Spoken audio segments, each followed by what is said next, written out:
Nah, ini proses-proses konstruksi berpikirnya manusia, katanya Charles Peirce. Dari situ orang ketemu kebenaran. Ada yang pertama lewat belief. Jadi belief itu kepercayaan. Dikasih tahu percaya. Ya bahasa kita iman. Itu juga sumber kebenaran, gak usah takut. Pak, saya kemarin Islamnya cuma dikasih tahu orang tua ya Pak, dikasih tahu ustadzku di kampung. Apa bisa Pak? Ya bisa. Dari belief juga bisa ketemu kebenaran. Pemikiran yang berdasarkan kepercayaan, tidak masalah. Belief, iman, akidah.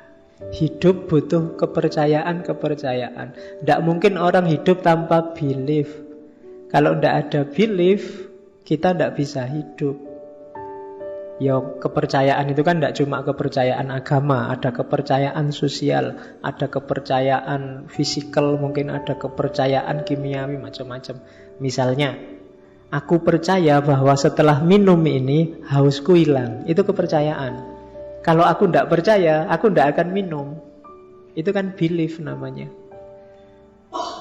Kamu percaya bahwa saya nanti datang di ngaji malam ini, maka terus kamu datang. Itu kan belief juga. Kalau kamu tidak percaya, tidak, Pak Faiz kelihatannya kemarin batuk, mesti rateko itu. Mungkin kamu juga tidak berangkat.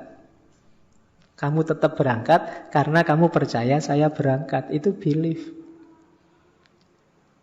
Jadi ilmu itu penemuannya rasional, tapi biasanya dalam aspek sosialisasinya sifatnya belief. Gravitasi itu yang menemukan Newton. Tapi setelah Newton, orang percaya saja dengan teorinya Newton. Tidak semua nguji kayak Newton. Tidak semua nguji teori relativitasnya Einstein. So, kamu percaya aja sama Einstein. Itu namanya belief. Kayak kamu ke dokter, itu kan belief. Percaya saja sama dokternya. Kamu tidak mikir sendiri, nggak ngajak diskusi dokternya, pokoknya dokternya ngasih resep apa, ya itu kepercayaan namanya. Jadi secara harafiah kepercayaan, kalau bahasa Arabnya iman, itu ya macam-macam isinya, tidak cuma agama.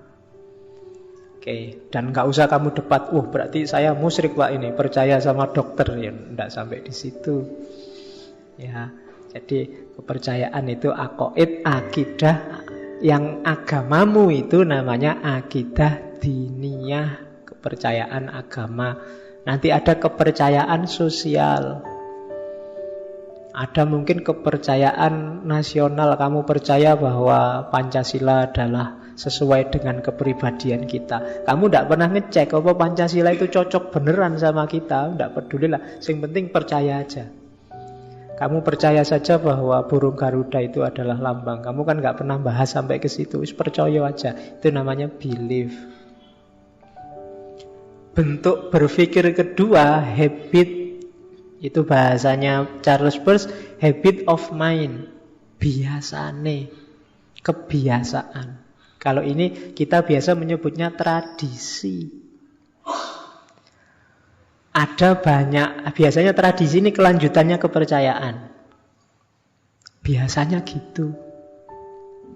Apa sih alasannya ngaji kok dimulai jam 8? Apa ndak bisa habis asar biar ndak ngantuk? Ya bisa saja. Tapi mungkin ndak enak ya, enaknya malam. Kenapa? Biasanya begitu. Itu namanya habit. Jangan salah loh, manusia itu banyak nanti dipengaruhi justru oleh habit of mind ini.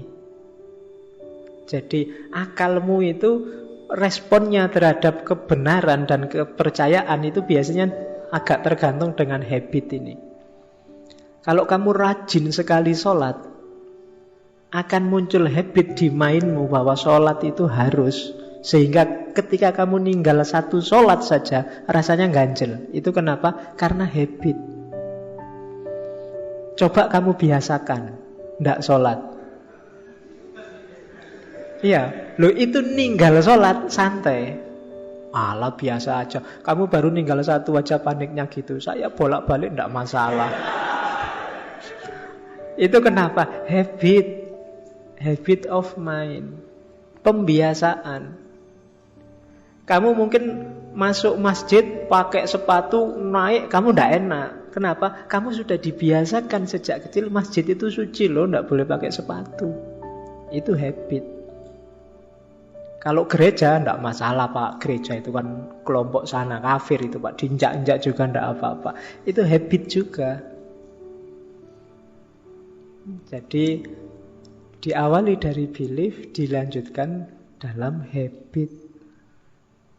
Oke, jadi kalau biasanya orang itu sudah punya gaya berpikir, cara bernalar, lama-lama jadi habit. Dan mengganti habit ini tidak gampang.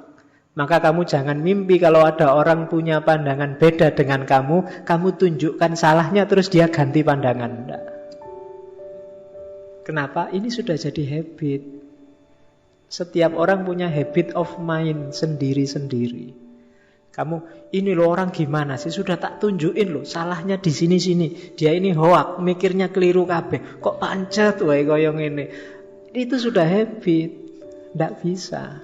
Pelan-pelan bisa. Sedikit-sedikit, lama-lama bisa. Tapi seketika itu tidak mungkin. Itu namanya habit of mind. Kebiasaan pikiran. Harus dibiasakan dulu. Oke, makanya pendidikan usia dini itu penting. Dalam rangka apa? Habituasi, pembiasaan. Adik-adikmu, besok anak-anakmu, biasakan yang baik-baik sejak kecil, sehingga besok waktu besar ketika melakukan yang tidak baik, dia merasa tidak enak, merasa tidak sreg. Kenapa? Karena terbiasa baik. Kayak kamu di kelas itu loh, kalau terbiasa masuk kelas, bolos sekali itu rasanya tidak enak, ganjel. Tapi kalau terbiasa bolos, iya, masuk itu kok rasanya aneh ya kok aku masuk. Jadi itu karena habit.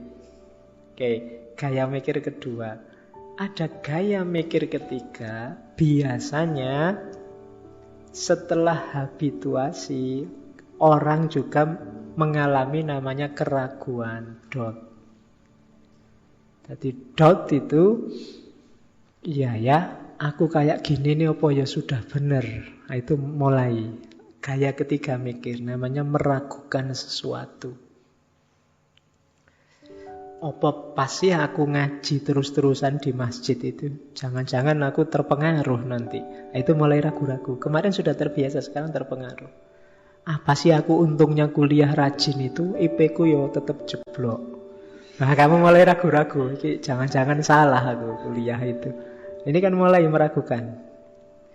Sholat tiap hari yo tetap sumpek aja hidupku. Jangan-jangan ini mulai kamu mikir kan, kamu mulai ada gugatan-gugatan, pertanyaan-pertanyaan.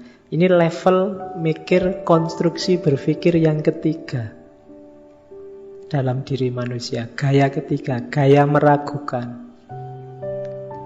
Oke.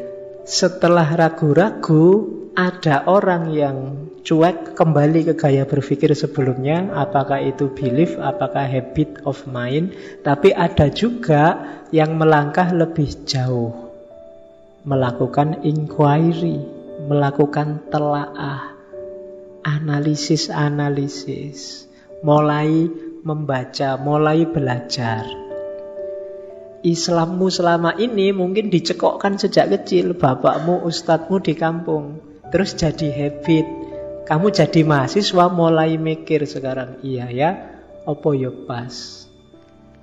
Apa Islamku ini serius enggak sih selama ini? Jangan-jangan ikut-ikutan. Yang benar Islam yang kayak gimana sih? Kamu mulai tanya. Itu namanya inquiry. Selama ini aku cuma ngomong aja bahwa madhabku itu Syafi'i. Aku tidak pernah sama sekali buka kitabnya Syafi'i. Sekarang tak serius buka Syafi'i. Nah, ini doubt dan inquiry. Ya, yang sering saya bilang itu kan kita sering tidak serius sama hidup kita, termasuk belief kita. Nah, di level doubt sama inquiry ini kita mencoba untuk serius.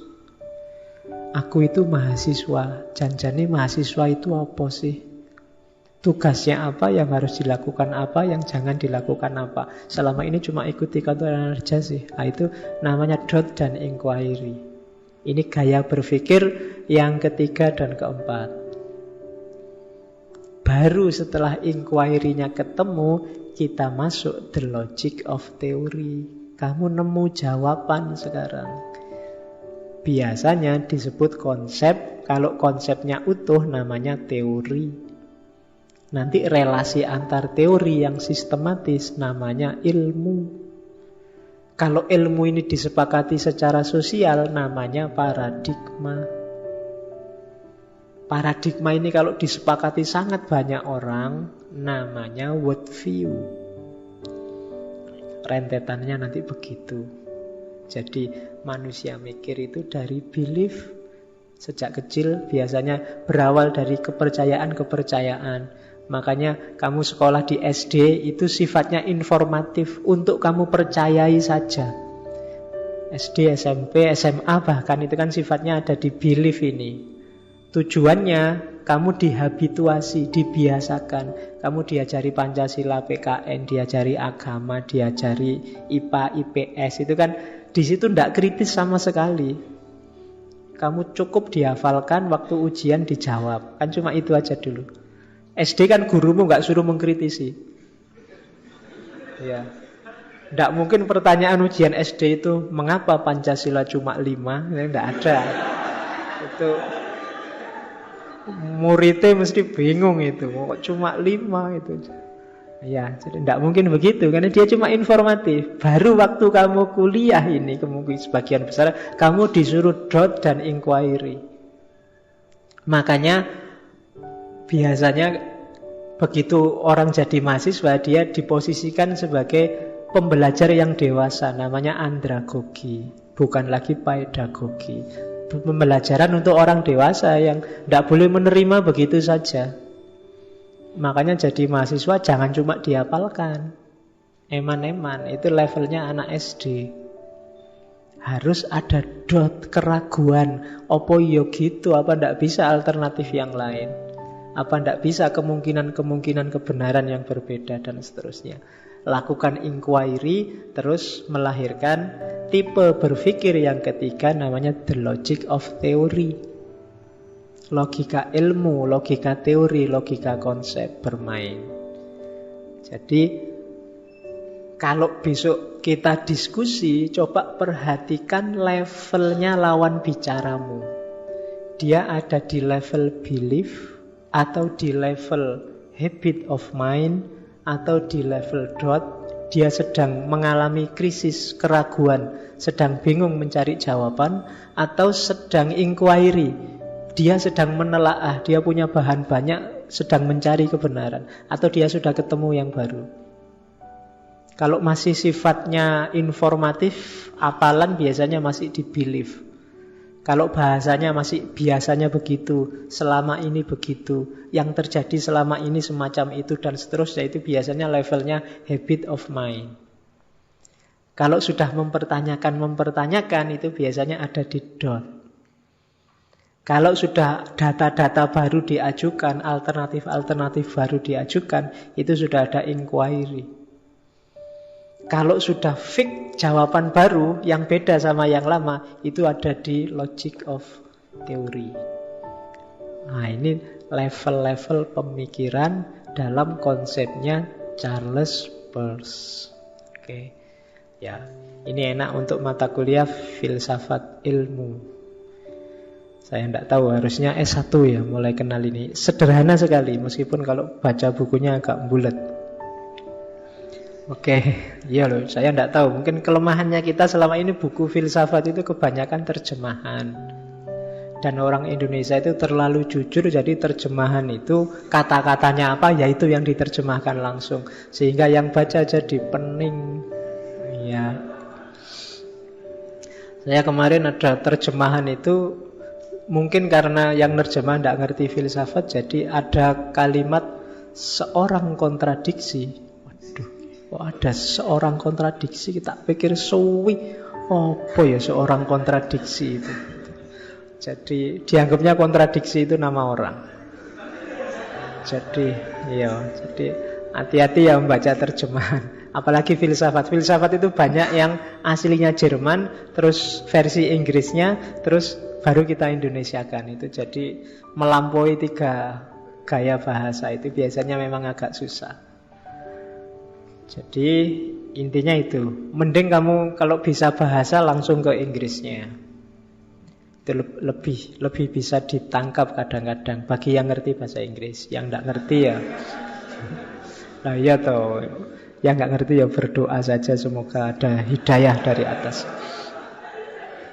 Ya kan ilmu itu kan nggak cuma ke sana, tapi dari atas juga. Sapa ngerti Gusti Allah kasihan padamu, terus sudahlah dikasih ilmunya Charles Peirce.